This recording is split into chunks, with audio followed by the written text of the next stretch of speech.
Okay, let's make another video about a circular reference. And in this video, I'm going to call this circular reference exercise number 7.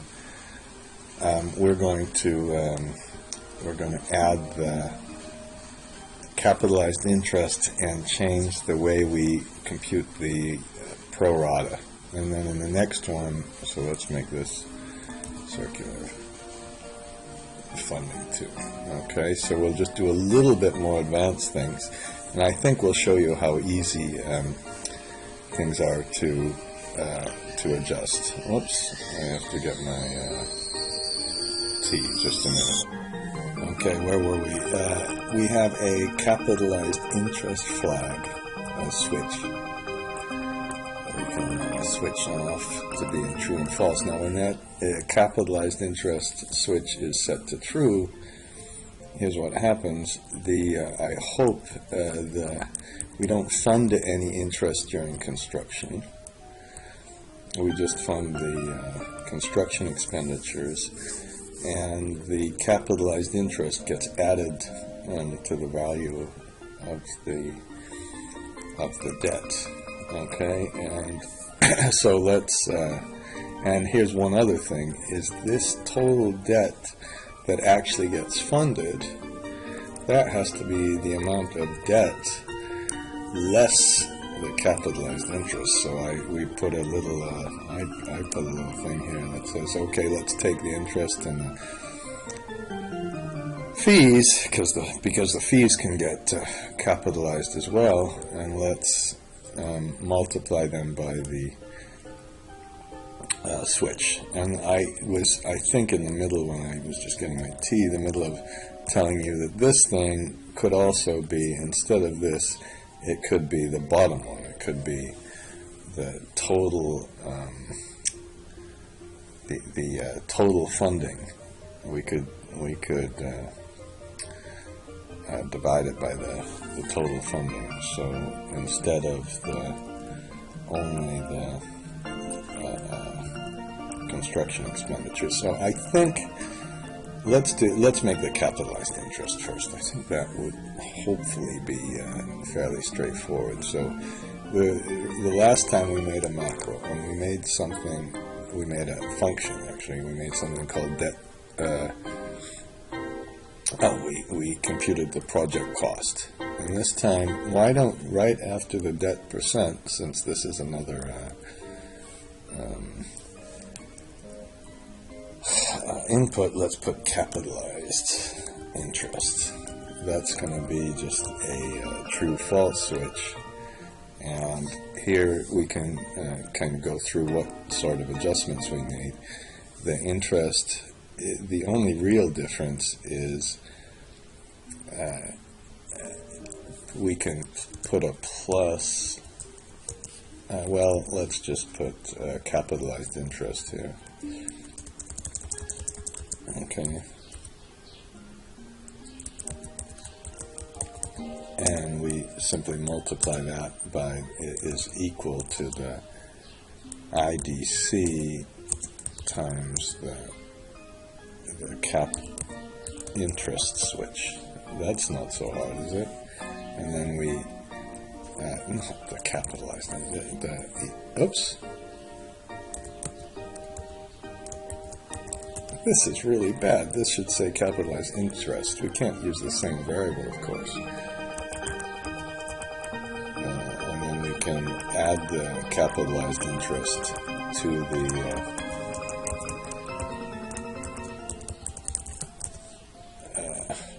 the debt. Okay, now I think we need to think about one other thing. This pro rata thing is okay. The IDC is the thing. The borrowings are not the total debt this time times the capitalized interest, because the amount we actually borrow is got to be the total debt minus the total capitalized interest. So what we need to do is, when we're all finished, we need to put the total capitalized interest equals the total capitalized interest plus the capitalized interest in this period. Okay, this all is still the same. We still compute the total IDC and everything else, but we better initialize the total capitalized interest, and we better also then when we compute the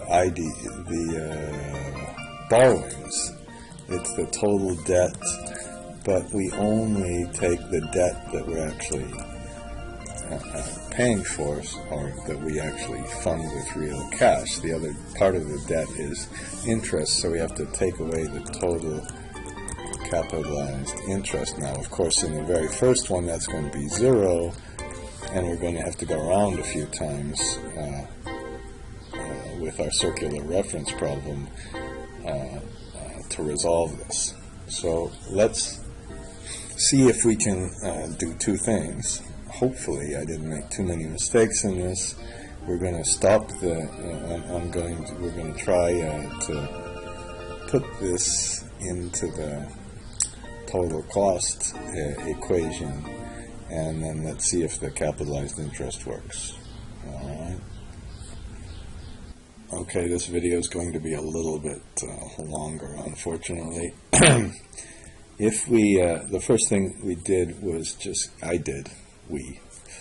I clicked on this one and put the capitalized interest. Now notice that in this case we have to go downwards. I don't know, if somebody sends me an email, if there's a way to make these larger. There probably is some really fancy way to make those larger, but I don't know, so we have to make sure, and I had to re-input all the calculations, and then we get our new debt. Now notice this is not equal to the total debt. Okay, we've got some other problem we have to resolve. Okay, and here's the problem. We add the capitalized interest to the cost of the project, but this debt, which is 80% of the total, okay, this debt we have to be a little bit careful with. The amount that actually can fund the construction is not this debt. We have to put this debt minus the capitalized interest. And when we do this, I'm just going to tell you, there's going to be a circular reference. So what we're going to have to do is do it a little bit differently. Put a function, instead of for total cost, we're going to make a function for the capitalized interest. There's our dreaded blue lines, and you say, oh shit, I hate those, and I don't blame you. They're horrible, okay? So let's modify the macro, okay? Because if we over here put 28,000 and then we put a sum in our project cost, okay, then we're okay. Interestingly enough, we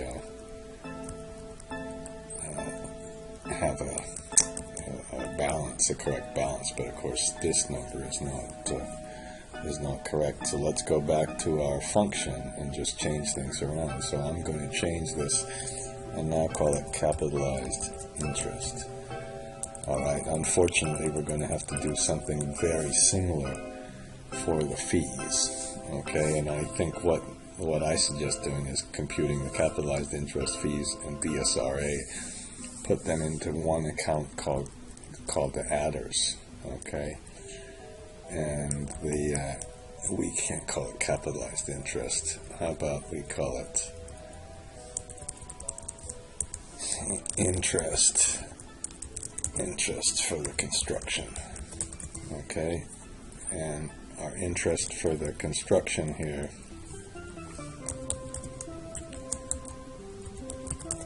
is just going to be equal to the total IDC. I suppose we could have even called it total IDC, All right, so that's the only thing we're really going to change. Now, I think all the calculations are just fine. All the calculations are just fine. We just have to make a little bit of a new output. So let's try this.